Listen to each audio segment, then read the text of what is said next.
sobre dedos en garra. Entonces, para iniciar, cuando empecé a hacer la búsqueda en la literatura sobre este tema, pues me encontré o me di cuenta de que existen muchos términos que son fácilmente, que se pueden confundir a la hora de diagnosticar esta enfermedad. Entonces uno puede encontrar términos como dedos en martillo, dedos en garra, dedos en mazo, que muchas veces en la literatura se sobreponen como los diagnósticos y las características clínicas de cada uno de estos. Además, tampoco es fácil distinguirlos porque muchos autores dividen las deformidades de los dedos del pie en las del hallux por una parte y las de los otros cuatro dedos o los dedos pequeños en otra. Además, algunos autores también discriminan estas diferentes patologías no tanto por sus características clínicas, sino por la forma de presentación o por la etiología, como por ejemplo, algunos autores diferencian dedos en martillo y dedos en garra, es más bien por un origen neurológico más que por sus características clínicas. Entonces, basados en todas estas dudas, pues, el tratamiento también va a generar mucha incertidumbre porque pues no sabemos si se tratan igual o si el tratamiento es diferente. Entonces, lo que dicen los autores es que es un motivo de consulta muy frecuente, que a pesar de esto no existe una clasificación clara que nos pueda ayudar a diferenciar cada una de estas patologías, que se utilizan términos genéricos, como les decía, dedo en martillo, dedos en garra, dedos en mazo, muchas veces se sobreponen los diagnósticos, y que más bien estamos hablando es como una manifestación de un espectro de una misma patología. Entonces sería bueno como tenerlas mejor agrupadas para poder ofrecer tratamientos más adecuados a estas patologías. Entonces esta misma duda pues se la plantearon varios autores, entre ellos la Asociación Francesa de Cirugía de Pie, como en el año 2013, en la reunión que ellos hacen, pues al darse cuenta o ver como esta falta de diagnóstico de estas patologías, pues ellos propusieron hacer como una nueva clasificación que fuera mucho más simple, que no requiriera imágenes para el diagnóstico y que pudiera agrupar todas estas patologías. En especial esta doctora, ella publicó en el año 2020 esta clasificación que ha tenido muy buena aceptación pues como en la parte de cirujanos de pie. Es una clasificación que es netamente morfológica, o sea, simplemente con nosotros valorar el paciente con la deformidad que tenga, pues vamos a poder clasificarlo en uno de estos grupos. Entonces lo que hacemos es mirar la alineación de los dedos del pie, entonces vamos a dividir las deformidades en el hallux por una parte y las deformidades de los otros cuatro dedos por otra. Esa clasificación es para esas deformidades de los otros cuatro dedos, vamos a mirar cómo está la posición de la metatarsofalágica, si está en extensión, si está en neutro en flexión. Asimismo vamos a ver cómo está la posición de la interfalángica proximal y la interfalángica distal.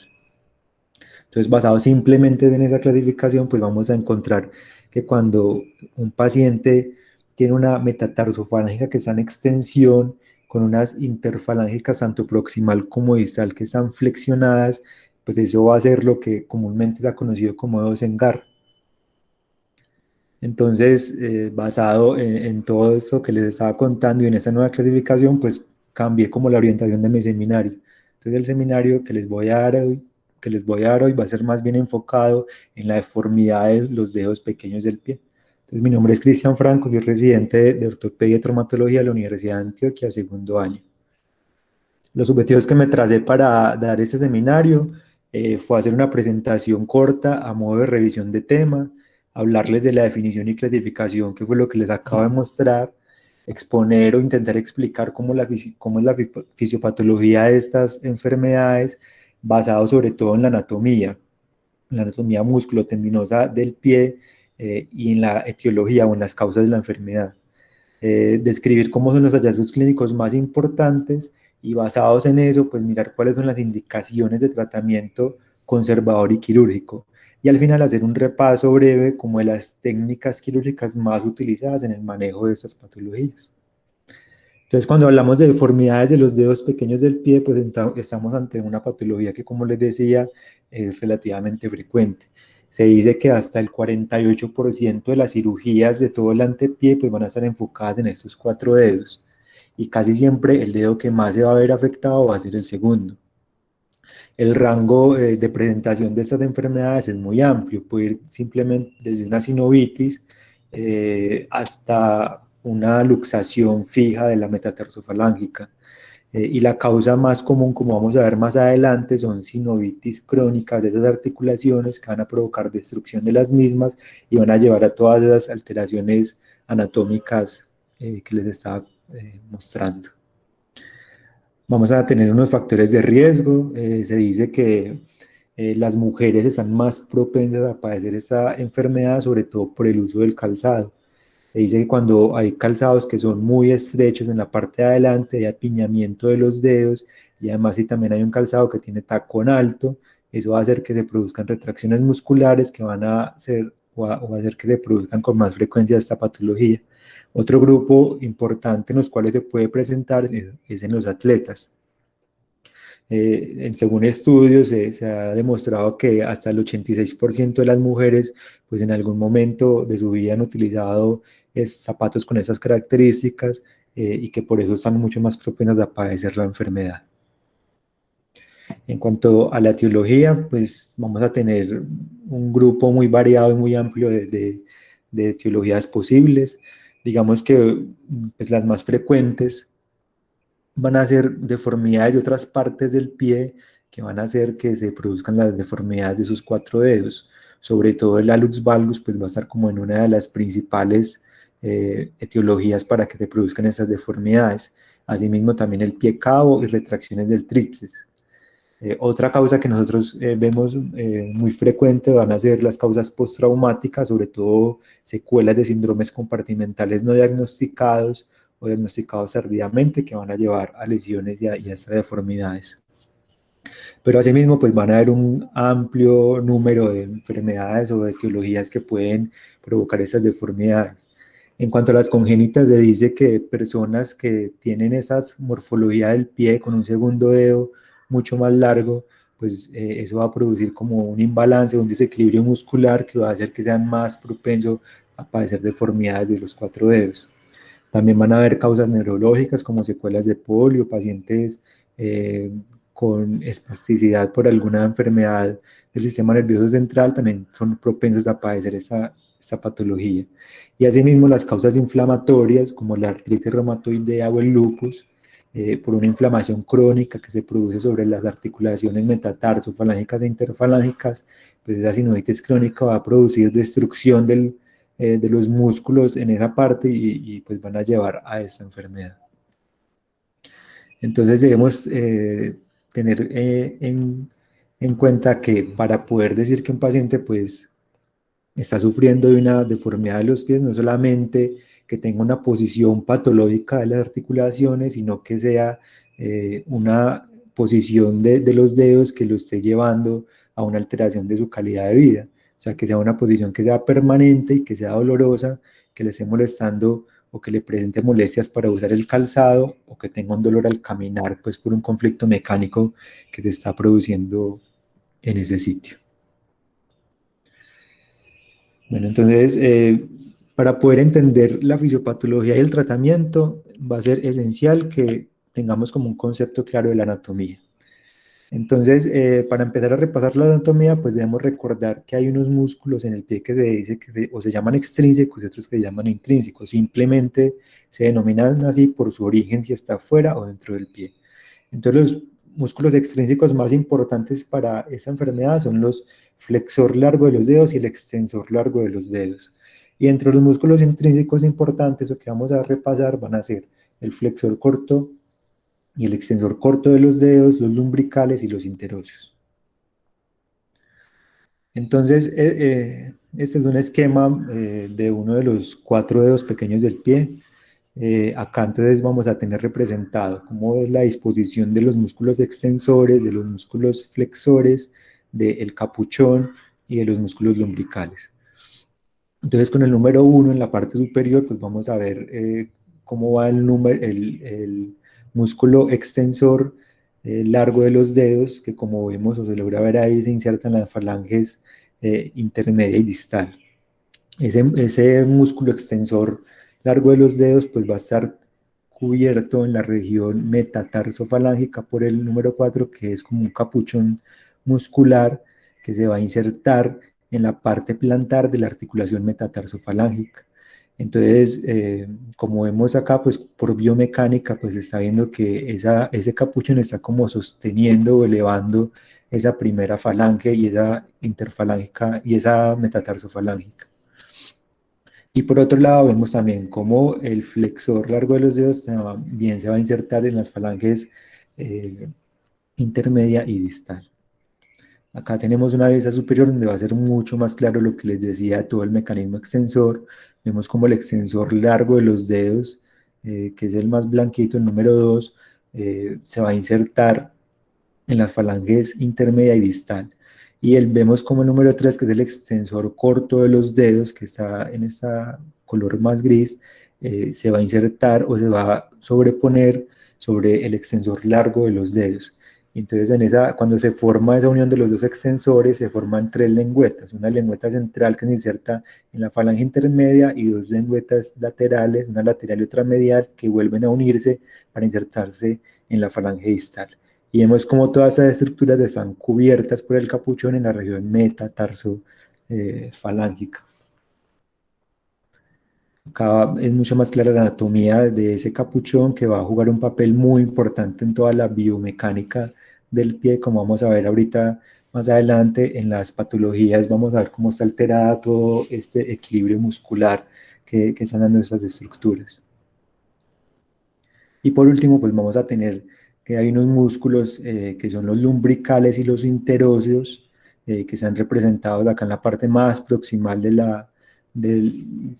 la imagen, con el número 2 y el número 3, y cómo ellos se van a insertar en la falange proximal y van a ayudar a hacer más que todo estabilidad en el plano sagital, o sea, hacia lateral o sea medial, y también van a ayudar en la flexión del dedo. Y una estructura muy importante, como vamos a ver ahorita más adelante, es la placa plantar. La placa plantar es una estructura que se presenta sobre la región metatarsofalangica, como su nombre lo dice, en la parte plantar, y va a ser el sitio de inserción de múltiples estructuras que le van a dar estabilidad a, a esa articulación. Sobre todo, como está resaltado acá, el ligamento colateral accesorio va a ser el de principal estabilidad para esa placa, para esa región metatarsofalangica. Entonces, teniendo en cuenta toda esa anatomía, pues vamos a tener o a pensar que se va a dar como un balance entre los músculos, tanto extensores como flexores, para poder tener el dedo en una posición normal. Y vamos a tener unos restrictores que se llaman dinámicos y otros estáticos. Los restrictores dinámicos pues, van a ser por la parte superior, por la parte de los extensores, del extensor largo de los dedos, y por la parte plantar, o más para la flexión, los interosos y los lumbricales. O sea, cuando hay un equilibrio entre estos dos pares de músculos, pues vamos a tener un dedo que va a estar en posición normal. Y los restrictores estáticos, pues como les decía, el más importante pues es la placa plantar, sobre todo es el ligamento colateral accesorio. Entonces, para entender la fisiopatología de esta enfermedad, pues vamos a tener que cuando hay un desequilibrio en estas fuerzas musculotendinosas, como les estaba mostrando, pues vamos a presentar malas posiciones de los dedos del pie. El otro principio importante que debemos saber es que siempre los músculos extrínsecos, o sea, el extensor largo de los dedos o el flexor largo de los dedos, pues van a tener mayor fuerza y van a dominar a los músculos intrínsecos. Entonces, como vemos acá, hay un juego de cargas en cada una de las articulaciones que van a llevar a tener el dedo, digamos, en una posición relativamente normal. Que cuando se pierde alguna de estas cargas en alguno de los lados, alguna de estas fuerzas en alguno de los lados, pues vamos a tener una posición anormal. Entonces, es muy común, o lo más común que se puede presentar es que haya una lesión de los músculos intrínsecos, ya sean los interosos o los lumbricales. Esto casi siempre se da por sinovitis crónicas, que van a llevar a daño de esas estructuras. Entonces, al perder esa fuerza flexora, pues va a ganar la fuerza extensora del extensor largo de los dedos. Entonces, vamos a llevar esa primera falange a extensión, que es como lo que vimos, lo que más, la forma característica de presentarse de los dedos en garra. Cuando esa primera falange está en extensión, aunque el extensor largo de los dedos se inserta en las falanges distales, pero él pierde como su brazo de palanca al tener esa primera falange en extensión, entonces ahí va a ganar la fuerza de los músculos flexores que también se insertan en esas falanges distales. Entonces por eso tenemos que la metatarsofalángea va a estar extendida, mientras que las interfalángicas, tanto proximal como distal, van a estar flejadas. Entonces, teniendo en cuenta o ya sabiendo cómo es que se produce la enfermedad, pues entonces vamos a ver cómo va a ser el enfoque de los pacientes. Entonces, lo primero va a ser, como siempre, hacer un examen, una historia clínica muy juiciosa, con una anamnesis y un examen físico muy riguroso. Entonces, a la anamnesis, pues siempre vamos a preguntar si esa alteración morfológica de los dedos es dolorosa o está causando alguna alteración en el patrón de la marcha del paciente, si hay alguna molestia para usar el calzado.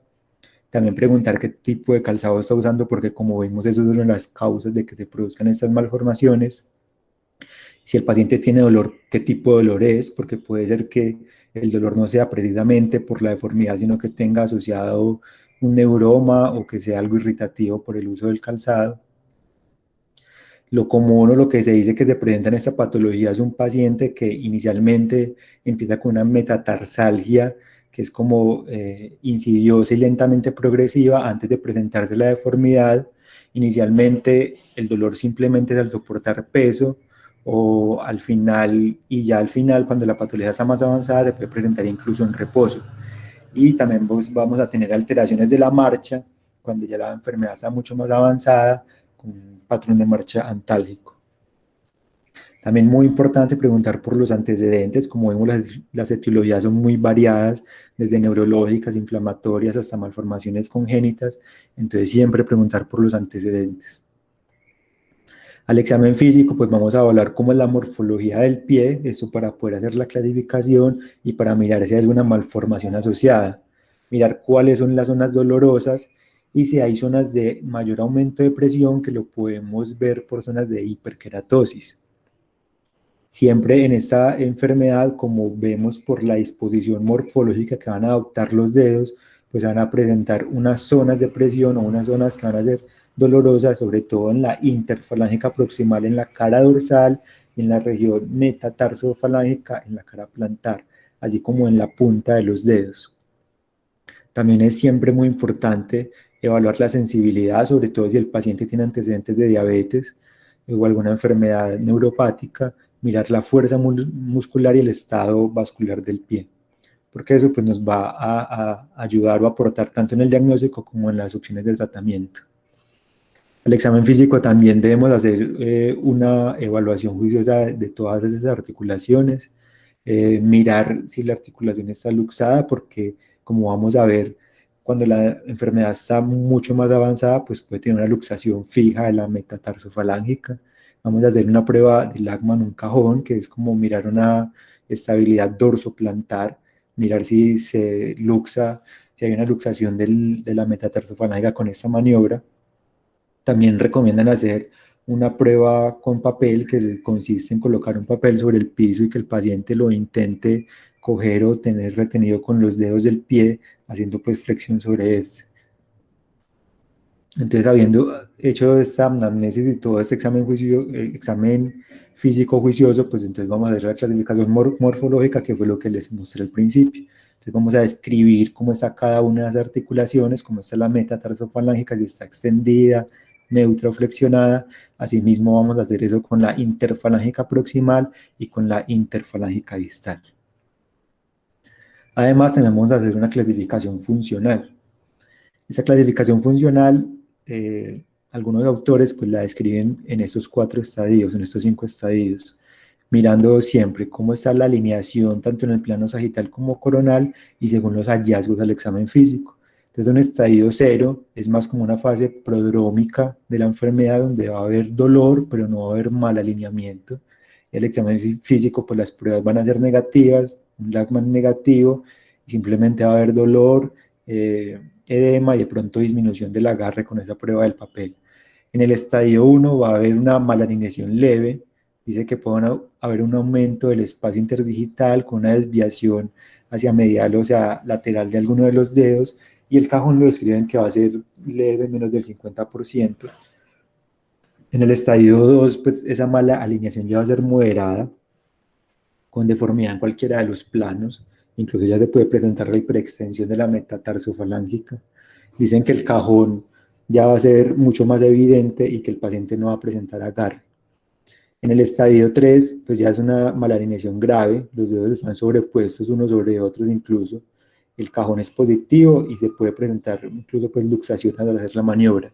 Y en el estadio 4, pues ya es una malalineación grave también con una deformidad fija en luxación. Digamos que esta clasificación pues puede ser algo engorrosa, entonces muchos autores lo que recomiendan más bien es simplemente usted clasificarlo en estas tres cosas. Mirar si es una mala alineación, una deformidad que es flexible, o sea que el paciente no tiene deformidad o tiene deformidad y usted con movimientos pasivos lo puede llevar a su posición normal.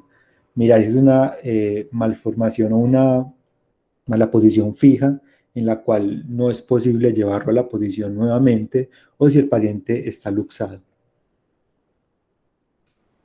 Los estudios por imágenes en este grupo de patologías pues van a tener de pronto poca cabida. Recomiendan en algunos casos hacer radiografías, rayos X, sobre todo para mirar o si tenemos dudas si hay luxaciones de la articulación y de pronto para hacer planeamientos quirúrgicos y vamos a llevar al paciente a cirugía. Siempre que vayamos a pedir radiografías del pie, pues lo ideal es que sean con carga y siempre pedir esas tres proyecciones, AP, lateral y oblicuas. En la AP pues nos va a ayudar para mirar cómo son las longitudes, sobre todo de esos metatarsianos, mirar pues si hay luxaciones y cómo es la morfología de las falanges.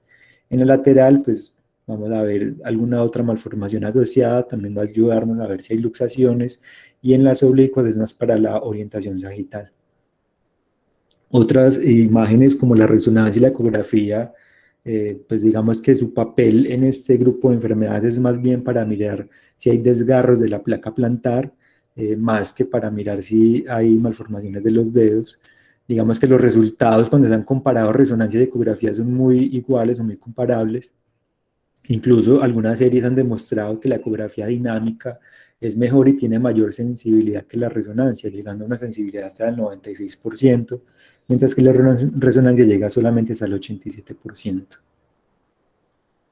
Bueno, entonces ya habiendo clasificado a nuestro paciente, pues vamos a enfocarnos en cómo va a ser el tratamiento. Entonces, lo primero es mirar si el paciente tiene una malformación que es dolorosa o no dolorosa. Si es dolorosa, entonces vamos a proponer un plan de manejo curativo para prevenir rigidez y para mejorar el dolor. Y si no es dolorosa, pues lo que vamos a hacer es, o a indicarle formas de cómo prevenir que la enfermedad progrese. Entonces, para empezar, les voy a mostrar este algoritmo de manejo y ya les voy a explicar como cada una de las opciones de manejo que hay. Entonces, ese algoritmo de manejo está dado por la clasificación que les dije funcional, si la malformación es flexible, fija o si está luxado. Si es flexible, o sea que la metatarsofalángica y la interfalángica tiene una deformidad en extensión o flexión, pero que no son fijas, o sea que pueden corregir, el tratamiento inicialmente va a ser no quirúrgico. El tratamiento no quirúrgico falla, pues tenemos la opción de hacer transferencias tendinosas del flexor largo de los dedos. Cuando hay una extensión fija, sobre todo de la metatarsofalángica, o sea, la metatarsofalángica está subluxada en extensión, o una interfalángica que va a estar fija en flexión, entonces vamos a tener varias propuestas o varias opciones de tratamiento ya quirúrgico. Entonces, inicialmente se puede proponer alargamientos del extensor largo de los dedos, tenotomía del extensor corto de los dedos, capsulotomía de la metatarsofalángica, más sección de los colaterales, y otra opción sería hacer resección de los cóndilos de la falange proximal. Y cuando tenemos una metatarsofalagia que va a estar fija en extensión, o sea, va a estar luxada, acá vamos a proponer manejos sobre todo combinados. Y acá va a jugar un papel muy importante la esotomía de Weil y la reparación de la placa plantar. Entonces vamos a ver cada uno de ellos. Entonces, tratamiento inicialmente no quirúrgico son para aquellos pacientes que tienen deformidades flexibles, como ya lo vimos. Entonces, dentro de la primera línea de manejo, pues se han propuesto infiltraciones con corticosteroides, pues teniendo en cuenta que estamos hablando de que eso probablemente es por una sinovitis crónica, pues se ha encontrado que tiene algo de evidencia y algo de buenos resultados con una infiltración. Los antiinflamatorios no esteroideos para control del dolor. Se han propuesto también utilizar ortesis, sobre todo el soporte metatarsiano que ya les voy a mostrar más adelante, hacer taping, un vendaje en posición neutra como corrigiendo la deformidad. Se han propuesto, se han recomendado también usar zapatos de suela rígida, zapatos anchos que no provoquen ese apiñamiento de los dedos, y se ha encontrado que hasta un 64% de los pacientes pues son candidatos y pueden responder a este tratamiento no quirúrgico inicial. Algo muy importante a la hora de hacer el examen físico fue, como les dije, pues definir si hay zonas de presión o ya incluso zonas de hiperkeratosis en alguna parte del pie. Lo más frecuente es que se presente hiperkeratosis en la interfalángica proximal y en el quinto dedo sobre la cara externa del quinto dedo. Y en los otros dedos del segundo al cuarto, pues va a ser más como en la cara dorsal. También podemos tener keratosis en el pulpejo del dedo. Como les decía, pues todas las zonas de presión dadas por la deformidad, pues van a llevar a estas zonas de hiperkeratosis. Y otro sitio de hiperkeratosis común, pues va a ser la cabeza de los metatarsianos, en esa región plantar, que es donde va a haber mayor presión. Entonces, lo que se recomienda inicialmente para esas hiperkeratosis, pues es el tratamiento podológico. Lo que recomiendan los autores de los artículos es hacer una resección con bisturí en consultorio o incluso en centros más avanzados donde se cuentan con estos motores que pueden hacer esta resección pues de una forma mucho más profunda y sin dolor. Es muy importante enseñar al paciente maniobras de rehabilitación, pues esa rehabilitación va a estar enfocada en evitar la anquilosis, haciendo movimientos tanto pasivos como activos de las articulaciones. Lo que se recomienda es técnicas de tensión y contratensión de cada una de las articulaciones comprometidas.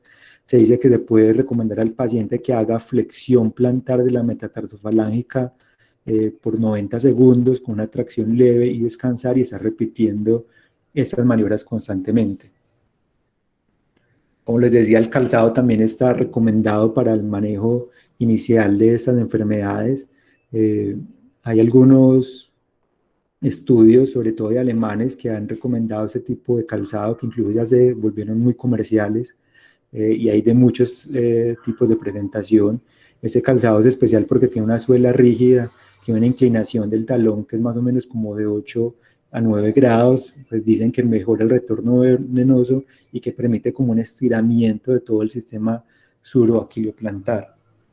Además, en la parte distal del apoyo de los dedos, pues tiene una zona de relieve que va a permitir como que al paciente apoyar, pues se haga una corrección de la deformidad de la metatarsofalangica. Otra de las maniobras recomendadas es hacer taping o vendaje de sujeción, pues intentando corregir la deformidad. Acá en este video pues nos muestran cómo se puede hacer el vendaje, pues es muy sencillo, simplemente pasar, pues puede ser un espaderapo por la falange proximal del dedo, como vemos ahí en el video, y cruzarlo después de pasarlo por ahí y fijarlo en la parte dorsal del pie. Simplemente es como corrigiendo la deformidad que nosotros estamos viendo de esa falange proximal por esa metatarsofalangica extendida. Se le puede enseñar al paciente cómo utilizarlo y lo puede hacer en la mayor parte del día, sobre todo como para cuando está usando el calzado. Otra de las recomendaciones que se dan en la literatura es el uso de ortesis. Se recomienda mucho el uso de estas ortesis que son hechas a medidas con silicona. El paciente pues se lleva al consultorio donde se va a hacer pues su rehabilitación y se le moldea esa ortesis ahí mismo según la deformidad que tenga y como queremos que sea la corrección. Esto va a tener varios objetivos, pues primero es corregir la deformidad, segundo es darle protección a esas zonas de mayor presión para evitar que se formen esas zonas de hiperkeratosis o de úlceras. Siempre que vamos a utilizar estas ortesis es muy importante tener en cuenta el estado del paciente. Pues digamos que si es un paciente que tiene acceso o que él mismo puede cuidar de sus pies, pues va a ser indicado, pero si estamos ante un paciente que no es capaz de él mismo acceder o llegar hasta el pie por alguna otra alteración y que no tiene ningún cuidador, pues no vamos a poder recomendar este tipo de manejo. También se han recomendado o se propone utilizar ortesis de uso nocturno como para tener el pie en adecuada posición durante la noche. Ya pasando al tratamiento quirúrgico, pues van a haber varias opciones de manejo. Va a existir el tratamiento quirúrgico abierto y percutáneo. Dentro del tratamiento quirúrgico abierto, pues vamos a tener procedimientos solamente de tejidos blandos y solamente óseos. En los tejidos blandos podemos hacer alargamientos del flexor largo de los dedos, que es lo que se conoce como el procedimiento de Green, hacer tenotomías o hacer transferencias de los flexores. Digamos que estos procedimientos, solamente tejidos blandos, están reservados para pacientes jóvenes con deformidad asintomática que no respondieron al tratamiento no quirúrgico. Simplemente está o solamente está enfocado para ese grupo de pacientes. Tenemos a tener procedimientos óseos, que va a ser resección. Uno de los más usados va a ser la resección de la interfalángica proximal o artrodesis también de esa interfalángica proximal.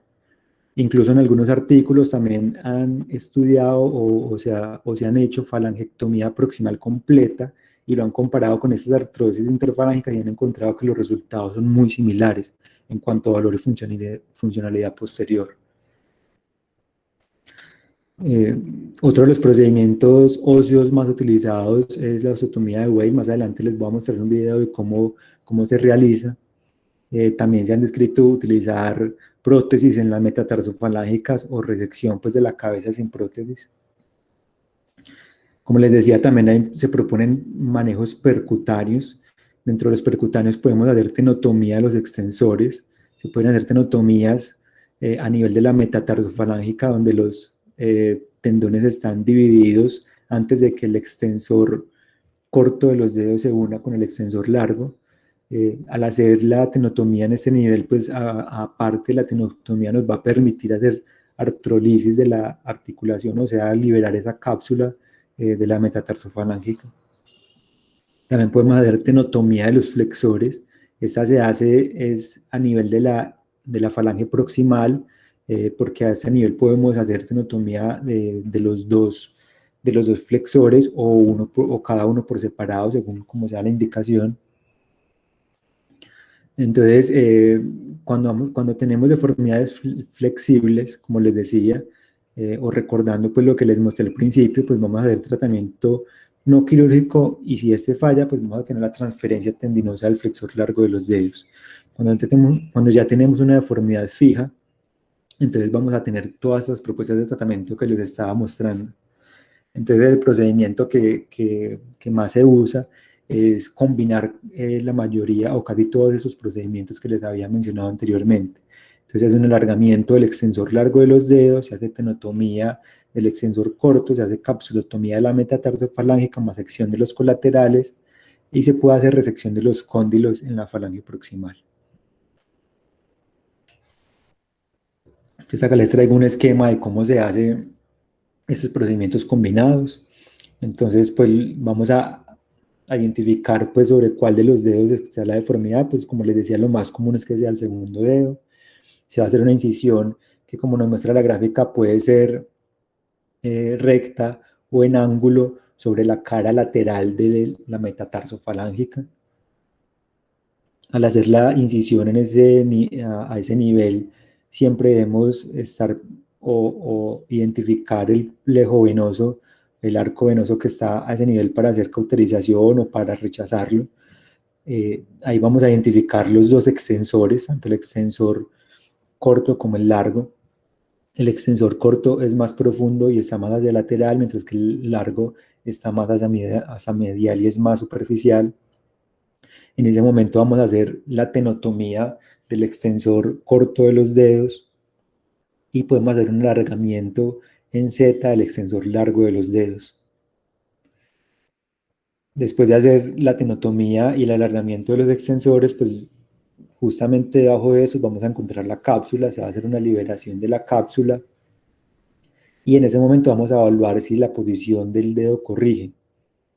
Si el caso de que la posición del dedo no corrija, pues vamos a hacer entonces liberación de esos ligamentos colaterales de la placa plantar por esa misma incisión. Después de haber hecho esa liberación, vamos a hacer nuevamente la unión o la tenorrafia del extensor largo de los dedos después de haber hecho el alargamiento. Se dice que con ese alargamiento en Z uno lo puede ganar desde 8 hasta 1 centímetro de longitud, eh, y va a quedar tenotomizado el extensor corto de los dedos. Y ya se sutura. Cuando tenemos una deformidad fija en luxación, entonces en este caso es cuando se propone hacer la osteotomía de Weil, más o combinada con todos los procedimientos que les mostré anteriormente. Entonces acá hay un video de cómo se hace la tenotomía, pues igual se hace la incisión sobre la cara lateral de la metatarsofalangica. Acá están identificando los extensores y se está haciendo la tenotomía del extensor corto de los dedos. Y ahí podemos ver el extensor largo que se va a hacer después del alargamiento. Ahí están justamente sobre la cápsula y ahí se incide la cápsula.